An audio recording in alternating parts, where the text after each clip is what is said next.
Hello, this is Jeffrey T. Fertiller. Thank you for joining us again on our Service Management and Leadership video YouTube channel.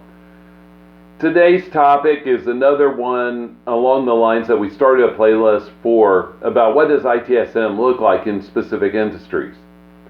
Today I want to talk about what does it look like in a bank. Oh, this is a tough one. If you've never seen ITSM stood up well in a bank, it's hard to do. Let's start with all the different bank locations. There are plenty of assets. Think about all the ATMs. Those are assets. Some could be configuration items if you care about an incident or a change put against those. Easily a configuration item as well as an asset. How about all the teller machines? They could be CIs and assets, right? We care about in a busy bank, we care about a register being down. Oh yeah. If you go from 4 tellers to 3 because you have a hardware failure on the first day of the month, 15th, the last day of the month, oh, that's huge. We care about that because we want to serve our customers.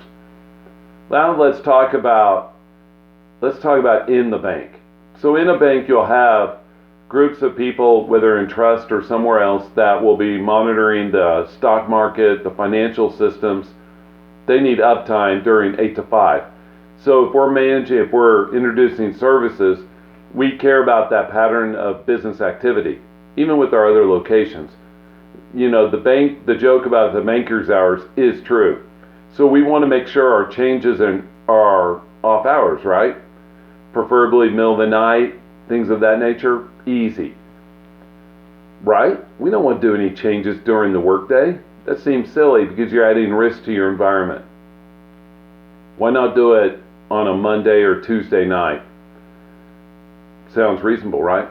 How about our accounting and our ERP systems? We care about those as well. Those are all CIs like all other software.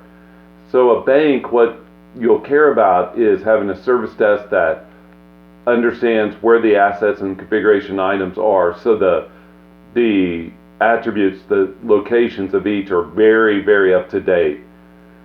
I've heard stories about banks replacing the wrong teller machine and now they have one bad one still, and now they're out another day, right?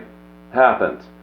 But how do we integrate in, easy for me to say, how do we include our security systems in that too? How do we integrate is the word. How do we integrate our security, cyber and physical, into our ITSM as well? How do we make sure that think about this. How many cameras are in a bank? Let's just say lots, right? We need to make sure that if one's down, there's an incident that is now submitted for those, right? Service request to move a camera from point A to point B? Sure. How about a service request to upgrade a computer? Easy. See, that's how ITSM looks in a bank on at the specific locations. But the big part I want to make sure is conveyed. Well, we talked about some in the fast food industry where or hospitals are 24/7. The bank cares about that 8 to 5, 9 to 5, make sure we're up and everything's great. We need to make sure that when we set up our ITSM, because that ITSM is to serve the business.